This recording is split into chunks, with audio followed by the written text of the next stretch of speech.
What's going on, everybody, and welcome to another Angle of Pursuit podcast, your fantasy football home over at fakepigskin.com. I'm your host, Kyle Robert. You can follow me on Twitter at NotoriousKRO. With me today, I got a new co-host for this season, and I think we're going to have a lot of fun, and it's DJ Boyer. What's up, DJ? Hey, all's good. Glad to be part of the show. Over here at draftsite.com, a lot of background with the NFL draft, but of course we're serving a lot of fantasy football needs. College football fantasy, NFL fantasy, just about anything you can think of. And the draft site needs kind of go beyond the NFL and kind of all sports encompassing, but happy to be part of the team. Absolutely. And for those that don't know, Draft Site and the Fake Pigskin are kind of merging, and the owner of Draft Site took over ownership of Fake Pigskin as well. So, it's a good opportunity to merge some minds and get some quality content out to our listeners. So here we are. DJ, obviously Thursday night we had Eagles, we had Falcons. You were mentioning you're very excited because there's a win-win opportunity for you. Julio Jones goes off. Your Eagles get that big W at home on Super Bowl day. I couldn't imagine a much sweeter start to the season. No, this kind of paid off well, and thinking from an Eagles standpoint, and actually being, I'm an unbiased guy, but I have been an Eagle fan all my life. And last year, obviously, was kind of a dream season.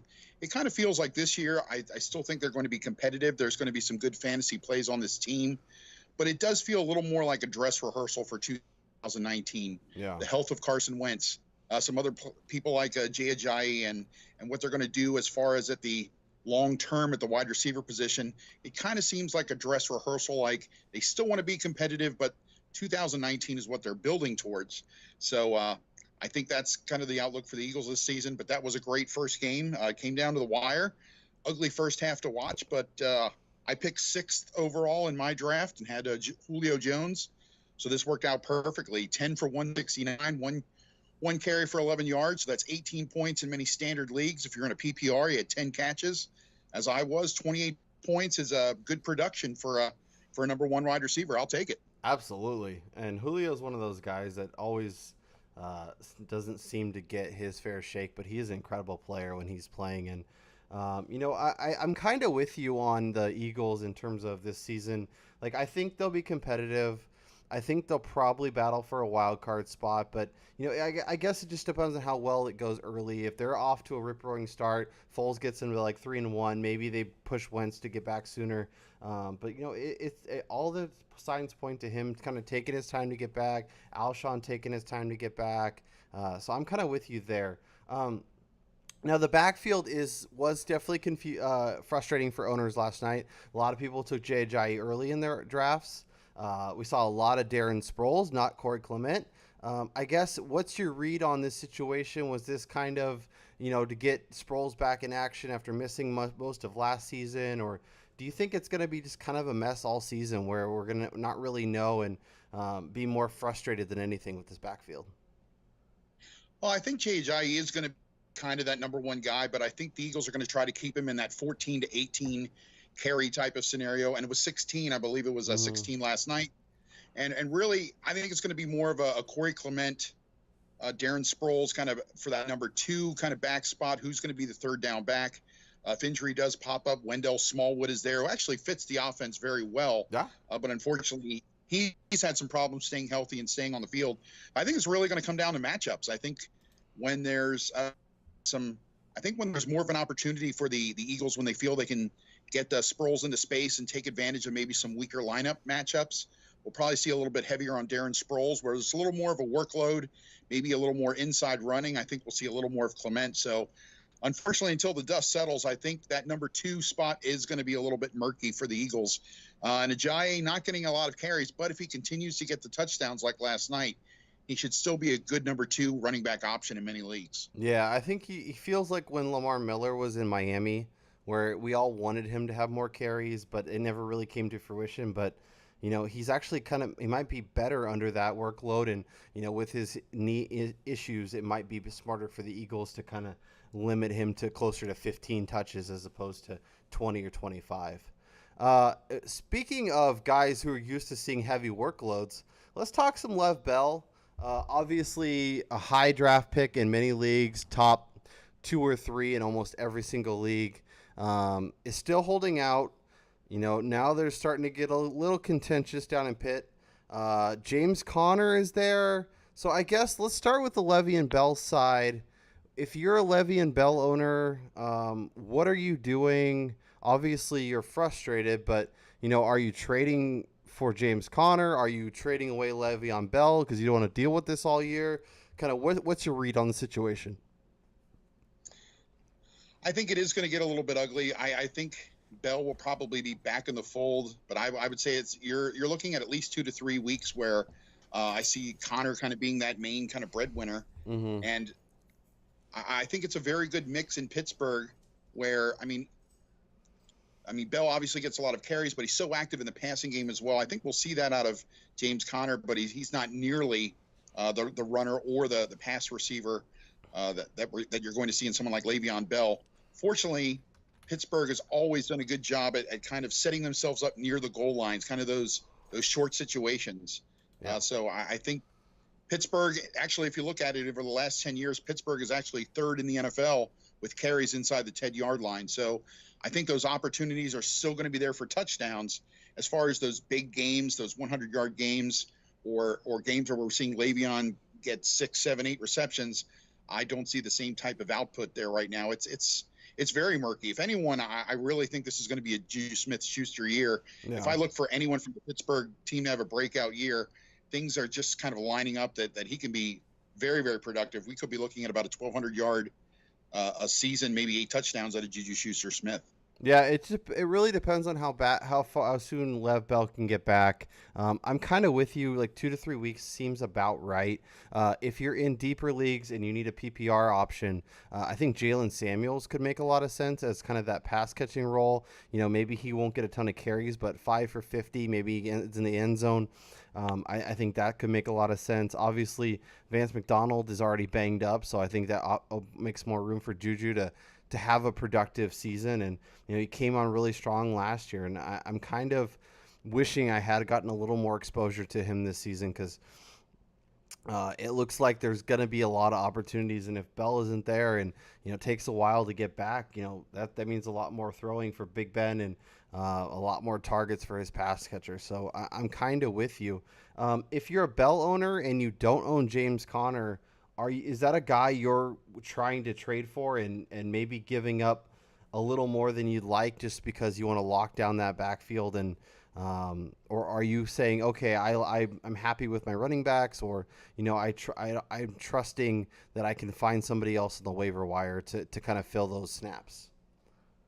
It's a tough question, but I really think that unfortunately now, if you haven't made that play for James Conner, maybe taking the contingency plan where if you know that Bell is someone that you drafted in the first round, that you made a plan and hopefully had Connor kind of in the later rounds. Yeah. Hopefully you're in a deep league. But I really think the situations where maybe you've kind of got a crowded backfield, and I think you take a couple of shots on some people. Indianapolis, where it's kind of unsettled. I think Green Bay, there's still an opportunity where you could have 3 running backs that are going to score significant points. And when you have a quarterback like Aaron Rodgers, if you're in a PPR league, it's going to be valuable to get those receptions out of the backfield, something that he's always looking forward to, and is able to provide his running backs with some very good catch numbers. So unfortunately, I think you are kind of scoping the waiver wires, maybe even Cleveland. If the Carlos Hyde situation doesn't work out, there's probably some people in the back there that maybe you can sneak in. It's just very, very tricky. And unfortunately, this is one that kind of looked like it was going to be messy for some time. We wanted it to clear up, but it doesn't seem like it's going to clear up anytime soon. But I think eventually both sides are going to come to an amicable agreement, but it's going to take a few weeks. Yeah, I'm against overpaying for Connor. It kind of feels like the situation in Dallas last year with the Zeke issue and him getting suspended or not suspended and people overdrafting Darren McFadden. I think James Conner is going to be solid. And like you mentioned, I think he'll get those touchdown looks. But I don't expect huge, rushing yards. And I expect Jalen Samuels to cut into the passing game production. So I'm going to try and scour the wire. And, if you can get a reasonable deal from somebody in your league and you have pieces that you're willing to move, hopefully at this point you still have running backs that you drafted to give yourself some depth, and you can play now. So that's kind of where I'm sitting at. And we're going to get into some of those murky backfields because there is opportunity there, and guys to talk about. So let's play a little start 'em or sit 'em and talk about some of those backfields. But before we dive into those, let's talk about Josh Gordon. Obviously, in terms of talent, it's unquestioned. But he's missed some time this preseason. He was dealing with some personal stuff, which is great. I hope he gets whatever help he needs so he can get his mind right and get on the field. But heading into week 1, is this a guy that you probably spent some good draft capital to get? Are you saying I have to play him this week because the upside is that thing insane, or are you saying I gotta see it first before I even consider putting this guy in my lineup? I'm taking a wait and see approach right now, and Josh Gordon is someone who, as you mentioned, talent wise, he's off the board. He's a top 10 wide receiver in this league if we're going on sheer talent alone. But you've got to put it all together, the complete package, being mentally ready, physically ready with all the demons that he's kind of battled off the field. And good for him for taking those measures and ensuring that he's not going to fall prey to what he's done before. But it still leaves the team at a little bit of a disadvantage. He missed about 2/3 of training camp, and it's kind of what you hear of a pitch count in Major League Baseball, where someone's coming back from an injury, or maybe they hold them to 60 to 80 pitches. I think it's going to be a snap count or quote pitch count per se with Josh Gordon and how active he's going to be. Don't think he's going to be starting, but I still think he's going to see significant time. But right now, I really think it's going to be a wait and see approach. Yeah. It's really there. But if you had some good wide receivers and you wanted to take a flyer on maybe like a number 3 option, maybe in a flex league, it's a good gamble to take, hopefully, if you have some of those top tier guys. But if you were putting all your stock on a player like Josh Gordon, it's really a very, very risky play, and one that could put you in kind of over your head before the season's even beginning. Yeah, I'm 100% with you there. I'm ideally looking for a wait and see approach. Now, if you look at your matchup and you say, hey, this is an uphill battle. The guy I'm playing has, a huge advantage. They have, I'm probably going to lose this matchup, and you're shooting for pure upside. By all means, throw Josh Gordon in your lineup. If you have, Larry Fitzgerald and Melvin Gordon and rock solid guys that are going to put up points, and you're looking for that point of, upside and point of difference, like by all means, throw in Josh Gordon and shoot for that upside, but be ready for him to give you a goose egg or 2 points or one catch for 3 yards or one catch for 10 yards. Like I wouldn't shoot for the moon and be ready. As long as you're ready for what could happen, I think you'll be fine. But let's stay in Cleveland and talk about that backfield because for me, at least initially, it's pretty clear Carlos Hyde is the guy to play this week. But Duke Johnson's still there, and he was rock solid, especially in PPR last year. They brought in Nick Chubb via the draft, who's uber talented, and I think ultimately will be a star in the league. But I guess for week 1, is it Carlos Hyde? Is it Duke Johnson? Is it a situation to avoid? What are you doing with this backfield? Right now, I think this is Carlos Hyde's kind of job to lose. It's really not per se how well Nick Chubb or Duke Johnson are going to do. I think they've both shown, well, Nick Chubb has done it at the college level, but Duke Johnson's obviously shown his value at the NFL level, never really being the guy. He was kind of behind Isaiah Crowell for a while as well. But I really think that Hyde, again, showed a lot of value last year. And I think that, we're expecting Cleveland to be a team that's constantly going to be kind of behind the 8 ball or playing a lot of playing catch up per se. Yeah. So a lot of those garbage yards or garbage catches you say in the third, fourth quarter, a lot of checkdowns. I think, this backfield is going to provide some value for you. I think Carlos Hyde could be one of those sneaky sleeper good picks. I think he's could be even as high in the range of like a 10 to 15 running back overall. I think it's quite possible that he has a breakout season. But if there is a hiccup, maybe some type of injury, Cleveland again doesn't have those per stars backup, but there really is a lot of depth there. So I think Cleveland is probably in a much better place with their running back situation, probably better than we've seen in the last 4 to 5 years. Yeah, I mean, this is the best Browns offense I can remember in probably my lifetime. and I'm in my 30s, so I've seen the Browns. Many renditions of this team, and I think this team's very solid. I think Hyde's gonna be a star. I think there is potential for him to have a really good season. And if you look at the Vegas line, it's come down from 7 to 4.5. So that means they think the Browns could be at least somewhat competitive, which means more carries for Hyde, more potential for touchdowns. So yeah, I'm all in on that. Let's go head up to Seattle and talk about that backfield. You know, coming out of the draft, Rashad Penny, round one, looked like a rock solid, fantasy star in the making. Got a little banged up in preseason. Um, missed some time. Chris Carson looked really good. Earned definitely some role. I guess when coming in through the draft process, what do you think of Rashad Penny? And then I guess for week one, where are you at with his backfield? Well, I think he's a guy that we really saw his stock just soar. Mm-hmm. I'd say before the season, he was really looked at as maybe a fifth or sixth round pick. We was kind of looking about a third to fourth round pick when it came around to the Senior Bowl and the Combine and things of that nature. Sneaks into the first round, leads the NCAA in rushing. But really, regardless of how talented he is, I think he's overvalued a bit right now. I think it's really as a team, and I don't think it's as much his fault as it is Seattle and really their refusal to go after some big names on the offensive line.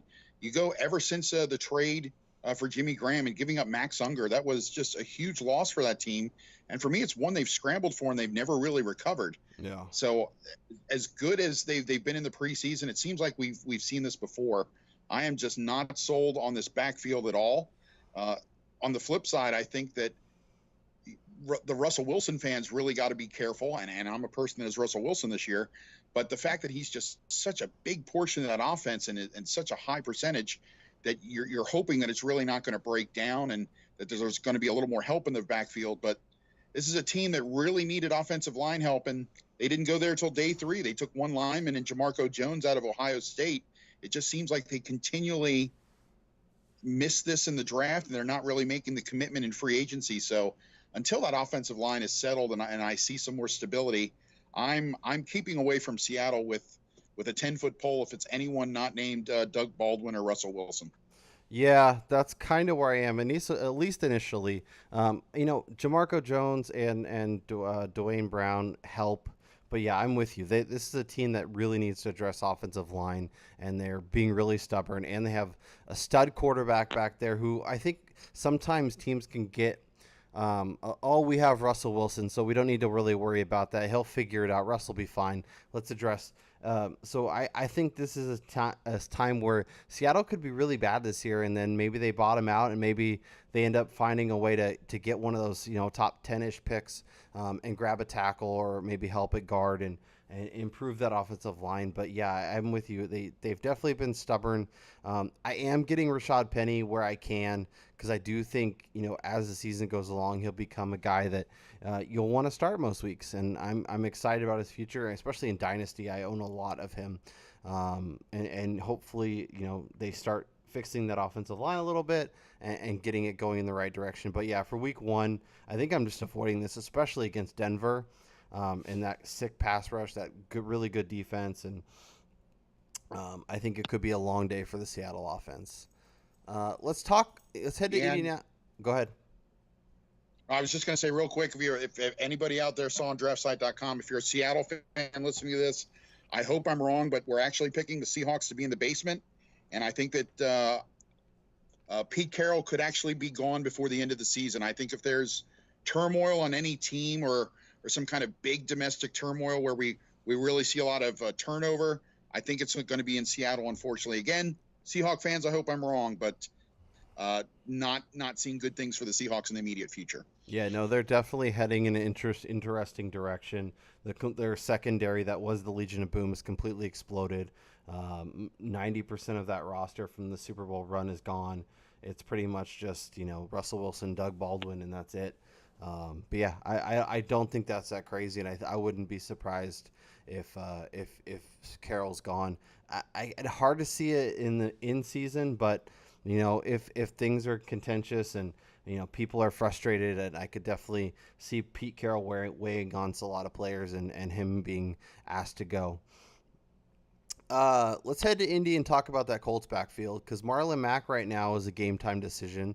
Jordan Wilkins is a guy that was really popular post draft, and then he kind of cooled off a little bit. Now it seems like he's gaining steam again. Talented running back out of Old Miss. I think he has potential where if he gets the volume and the workload early, this could be a guy that kind of takes that role. And if Andrew Luck and T.Y. Hilton and this offense kind of rebounds to what we saw before the injury, this could be a coveted player and a guy who could be getting lots of touchdowns, lots of red zone opportunities, and a valuable fantasy running back.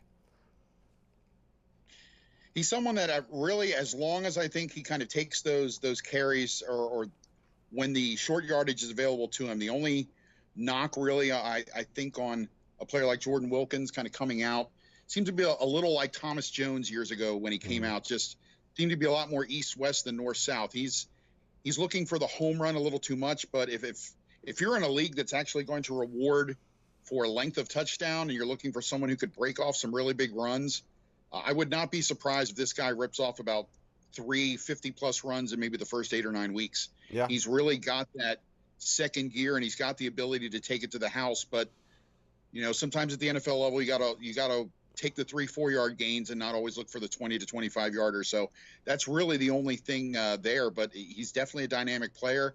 I think the drafting of Nyheim Hines out of NC State got a few people worked up, and he hasn't done terribly bad. I just think that it's really a case of where Wilkins has really outplayed him, and Marlon Mack with his with the hamstring issues has really kind of had the job handed to him. But again, game time decision. So I think that all signs are pointing to if Wilkins is not the starter, he's still going to see a significant time and a workload. And maybe it's where Marlon Mack is on kind of like what we said with Josh Gordon, a pitch count per se.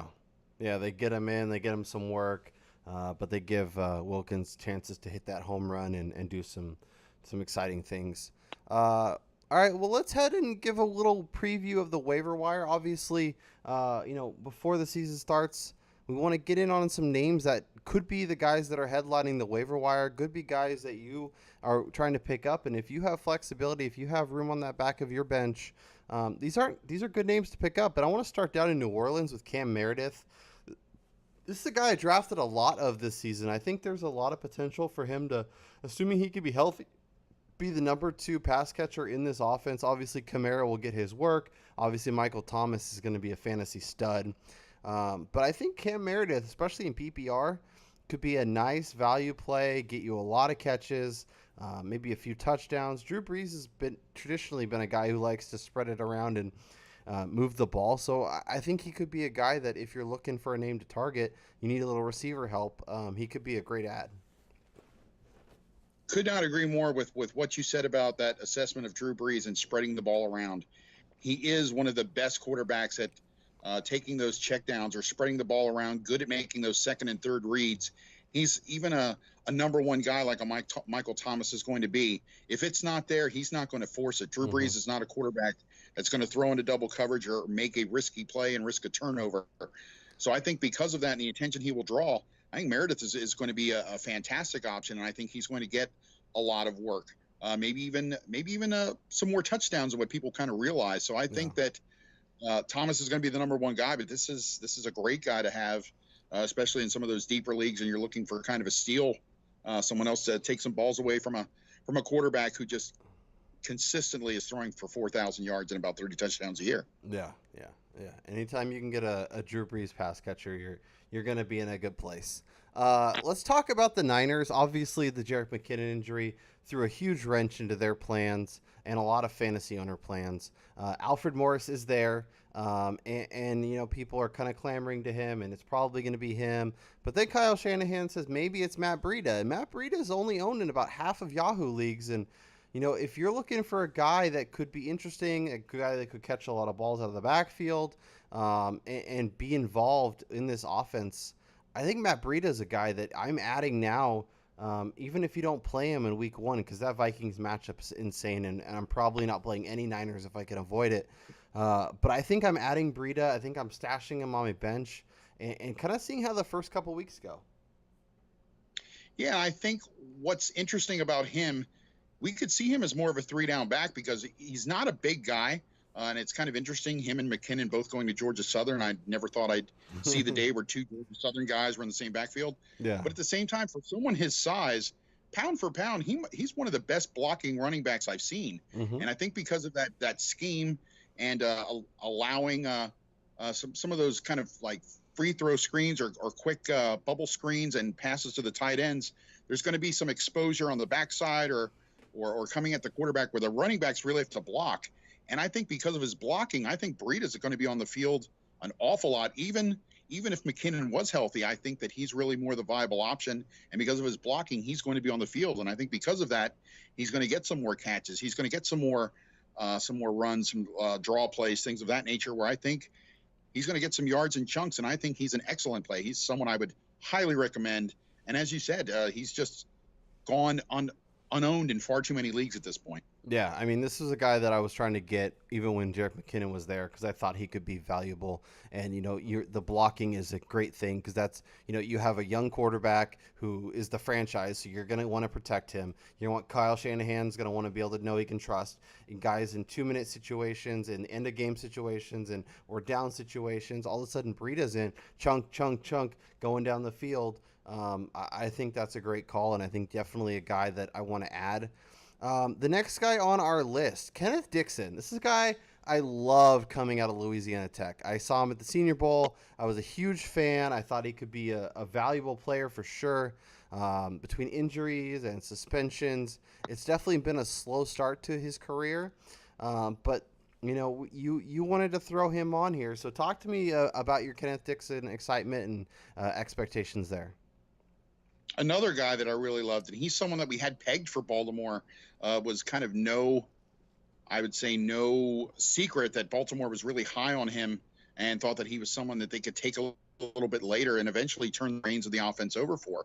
You really have to praise Alex Collins and what he was able to do last year, but he really didn't find the end zone with any consistency until about the last 4 weeks of the season. I think by week 12, he still only had one touchdown. I mean, he's a guy that put up numbers, but it was really kind of outside the 20-yard lines. From 20 to 20, he was doing great. Wasn't getting those end zone carries. And Dixon's just been an enigma. Again, issues with some things with the team where there's kind of been some miscommunication.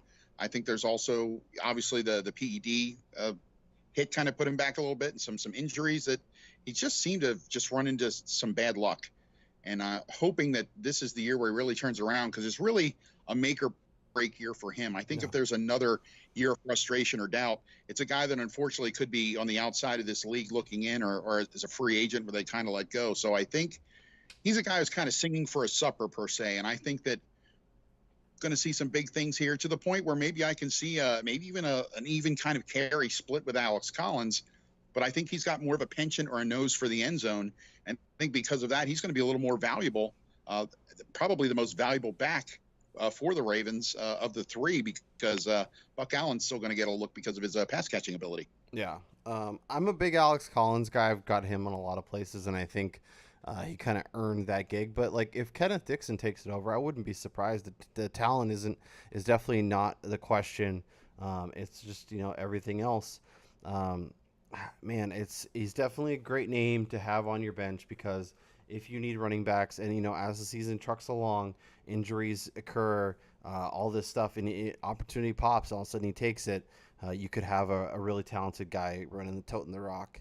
The next guy on our list, you kind of alluded to earlier we were talking about Green Bay, and a guy who can catch the ball out of the backfield, the Aaron Rodgers target, is Ty Montgomery. And I love Jamal Williams. I'm all in on Jamal Williams. I own him far too many places.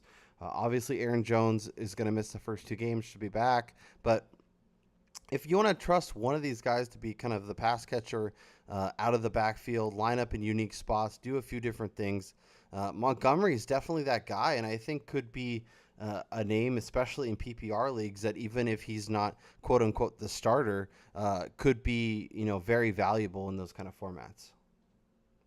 Yeah, I think he is very valuable. And the one thing that I think people kind of miss out here, even though Jamal Williams is really kind of listed as the starter there right now. Obviously, Jones is going to be a shell for a couple weeks, as you alluded to. But the one thing we continually hear is that Randall Cobb has kind of been on the trading block, and he's kind of been that jack of all trades. They've used him in the backfield from time to time, a couple of those carries, kind of break things up, maybe some quick bubble screens. And if he's really being dangled there, Green Bay doesn't want to sign him to that long-term deal. Even if Montgomery is one of those guys, he's going to qualify as a running back, but he could see more time as a wide receiver. That's what he primarily played at Stanford, and he could be the new person if the Randall Cobb rumors come to fruition and he is moved. It's very easy to see a player like Ty Montgomery kind of move into that role, someone that Aaron Rodgers really trusts, and that's something that's big, especially after losing his biggest connection, Jordy Nelson. It's for that Aaron Rodgers is going to be without Jordy in a long, long time, so he's going to look for that familiarity. So I think you really have to look at that Randall Cobb situation, and if he really does get moved, it helps more for Ty Montgomery, and he's a guy that can catch 60, 70 passes out of the backfield easily, even if he's not, quote, the starter at running back. Yeah, no, I like that call, and especially we've seen Randall Cobb get banged up, so obviously the even if he doesn't get traded, he could suffer an injury, be out for a while, and Montgomery takes the snaps there. I like that call. Another guy to stash on the back end. We're going to finish up here with a couple of tight ends. I think both are very interesting, especially if you need week 1 plays. They're both in great matchups, but they could be, strong options as the season comes along, especially in offenses that don't have a ton of, playmakers. We'll start with Ricky Seals-Jones out in Arizona. There is some questions about the quarterback spot, and I think Josh Rosen takes that spot over sooner than later. But Ricky Seals-Jones obviously is flash talent. Larry Fitzgerald's still there. I like Christian Kirk a lot, but there's opportunities, and I think Seals-Jones could step in and steal some serious looks. What are your thoughts on him and his potential for this year? I think he could be the ultimate sleeper on this whole list or anyone we've talked about, even though it's from the tight end position. Larry Fitzgerald not getting any younger. They've really kind of lost some of the more valuable options around him. Christian Kirk is a guy who I think long term is going to pay big dividends for this team, but it's going to take him some time. I think what team got him, he was not a guy that was going to come in and bring up huge numbers right away. You're going to have to work with him a little bit, maybe use him a little more in the return game. But so I think because of that, Seals-Jones has a great opportunity. And again, I think maybe just playing catch up. I think Arizona is not a team that we're going to see winning a lot of games out of the gate. I think they're constantly going to be throwing the ball. And especially if Rosen does take over, we say it all the time, who's the best friend of a rookie quarterback is a dependable tight end. Yep. And I think Rosen and Seals-Jones have already kind of built that rapport. So when Rosen takes the job, and I'm with you, I think it's sooner rather than later, he's going to be a very dependable target and someone he looks to right away. Yeah, I like that call a lot. And then Austin Seferian-Jenkins, we saw him kind of reemerge last year with the Jets. He flashed a few games. Now he's down in Jacksonville. Obviously, Blake Bortles lost Marquise Lee for the season. Allen Hurns is in Dallas. Allen Robinson's in Chicago. He has Keelan Cole and D.D. Westbrook, but there's not a lot there. And this week they get the Giants. A great matchup for tight ends. They still can't cover tight ends. So, if you need a tight end, if you're thinking, hey, over the next month I'm going to need somebody, grab ASJ now, because once he goes off and has 2 touchdowns against the Giants this weekend, he's going to be very hard to get on the wire, or he's going to cost you a ton of money via Fab. So if you need tight end help, I think ASJ could be a great name to target as well. Absolutely. Couldn't agree more. He's a guy that's really kind of frustrated me because we really had him pegged high. A lot of high hopes for him coming out of Washington. Yep. Rookie that has kind of fallen short of expectations. There's been some issues both personally and professionally along the way. But, he's shown those flashes. He's shown that he can be a very good player and can put up numbers in big spurts. The only thing you really worry about there is the consistency week in and week out. But you get him in the right matchups, he's definitely a guy, and another guy that has a nose for the end zone. So I think that's another very, very safe play. And someone who's done it before. Would just really love to see him do it for a whole season and really put together, because this guy's got all the potential. And it's really addition by subtraction, as you say there in Jacksonville. The opportunity's there. Those passes got to go to someone. They can't feed it to Leonard Fournette. They're not going to give it to him the whole game. So there's got to be offensive production coming from somewhere else.